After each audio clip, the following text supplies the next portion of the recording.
Welcome to Echo of Crime YouTube channel. It began quietly. The morning started like any other at the small power utility in Massachusetts. Lights flicking on, servers humming, daily checklists completed. But behind one innocuous control room panel, something different had taken root. The advanced persistent threat actor known as Volt Typhoon, linked by multiple U.S. agencies to China state cyber operations, had silently infiltrated the utilities network. For more than 300 days, they maintained access to the operational technology, OT systems that control the very mechanisms of electricity flow. Security Week +1. What looked like routine data requests were actually reconnaissance, mapping breaker systems, understanding spatial layouts, and preparing for something far more serious. In November 2023, analysts at the cybersecurity firm Dragos alerted the utility to anomalous activity. Security Week +1, the investigation revealed that the hackers had been inside since February. A slow, methodical presence. They targeted not only standard IT servers, but also OT systems responsible for power controls, spatial layout data, and breaker functionality. The U.S. advisory from the Cybersecurity and Infrastructure Security Agency, CISA, described how Volt Typhoon actors were prepositioning themselves on IT networks to enable lateral movement into OT assets. CISA, no blackout occurred yet, but preparation had been laid, and the implications were chilling. The adversary didn't call attention to themselves. They quietly stayed, waiting for opportunity.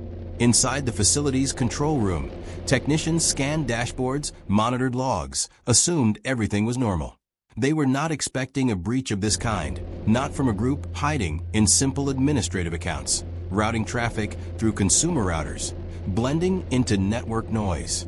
Volt Typhoon's tactics, techniques and procedures, TTPs, emphasized living off the land, using standard utilities like Windows built-in tools, minimal malware footprint, and exploiting vulnerabilities such as weak administrator passwords and outdated devices.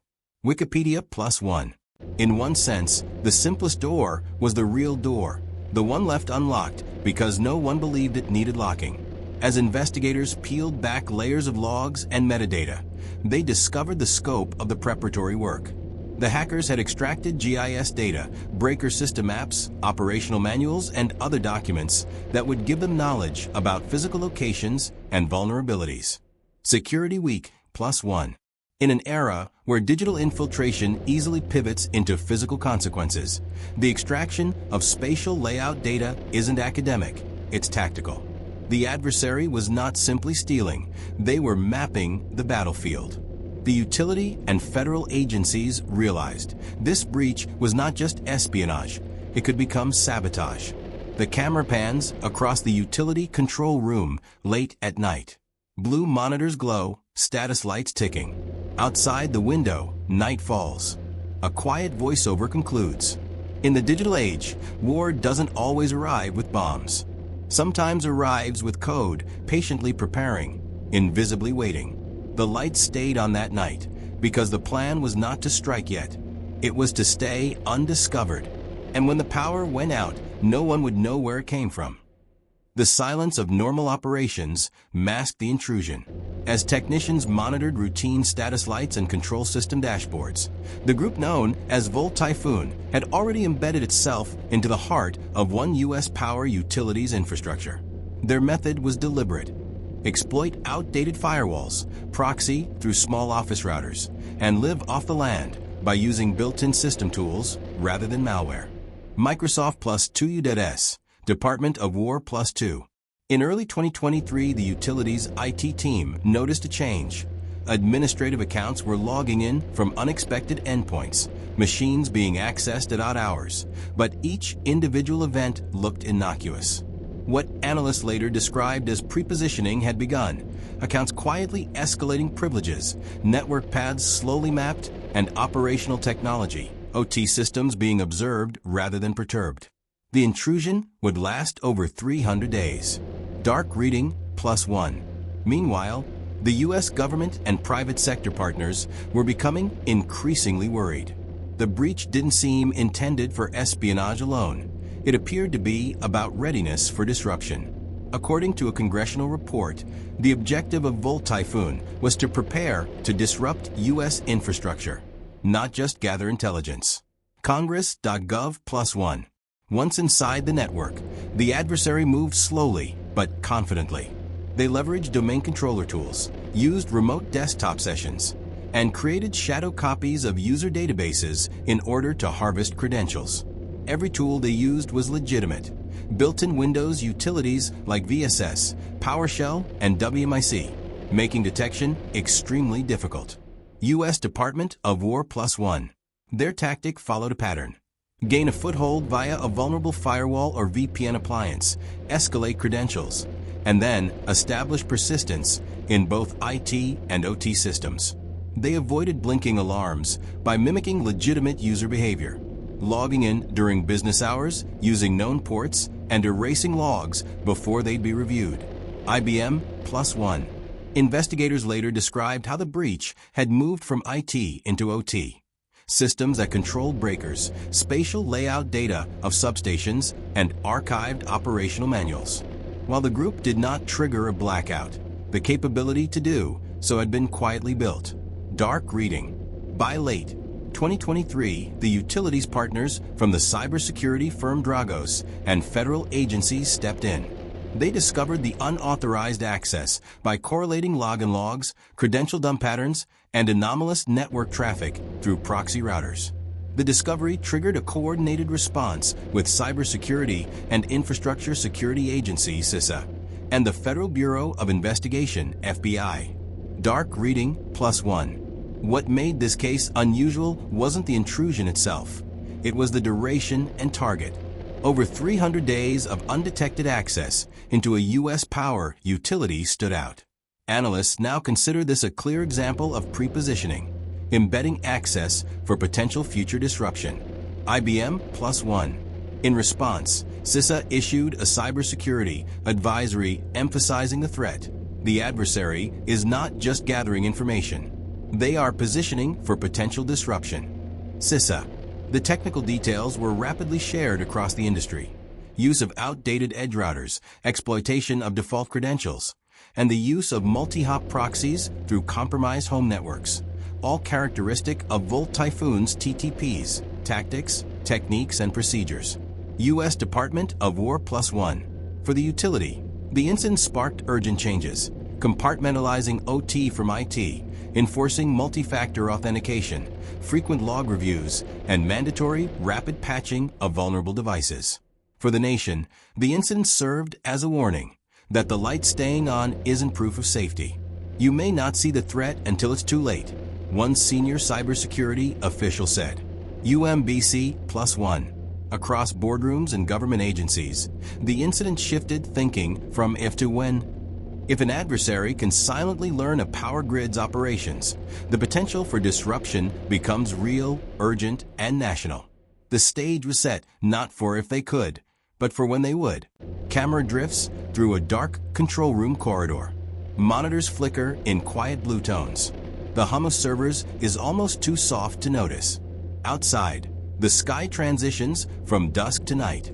They did not hammer the gates. They walked through the doors left open.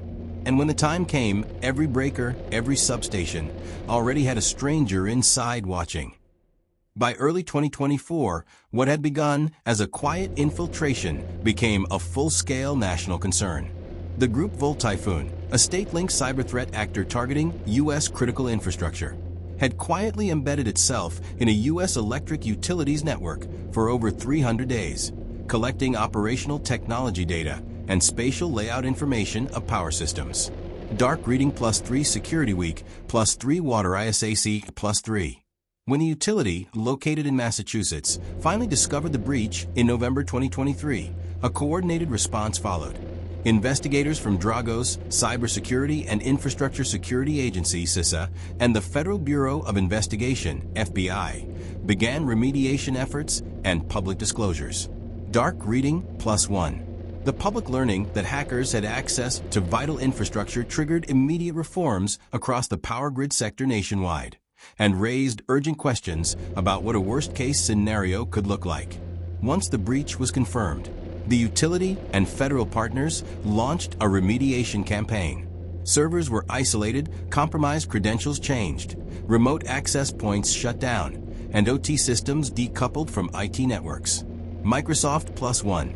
In a report published by Dragos, it was clear that while no physical disruption, blackout, had yet occurred, the data exfiltration of GIS layouts and breaker control documentation meant the adversary had prepared the battlefield for a potential strike. Security Week +1. Officials from CISA and Congress acknowledged that the incident signified a strategic shift, from espionage to potential sabotage. A House committee report highlighted that Volt Typhoon's living off the land techniques enable them to remain undetected within U.S. networks. Congress.gov. In the months following the public disclosure, utilities across the U.S. accelerated their cyber resilience programs. Multi-factor authentication, network segmentation, threat hunting platforms, and OT/IT separation became mandatory terms in boardroom discussions. scs.georgetown.edu +1. Industry partnership programs were expanded.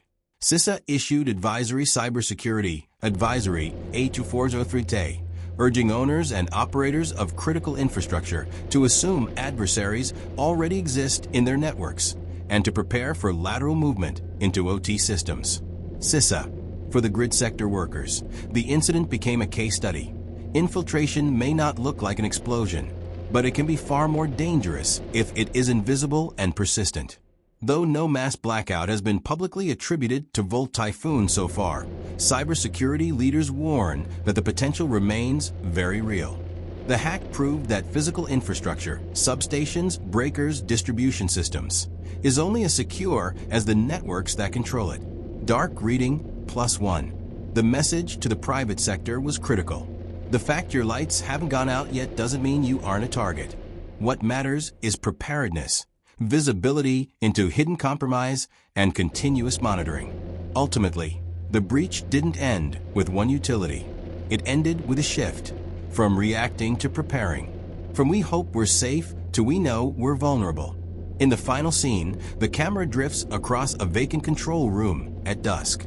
Screens still flicker, breakers hum quietly, the building standing as if nothing had happened. Then the voiceover concludes.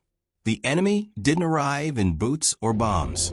It arrived in packets, commands, and quiet persistence.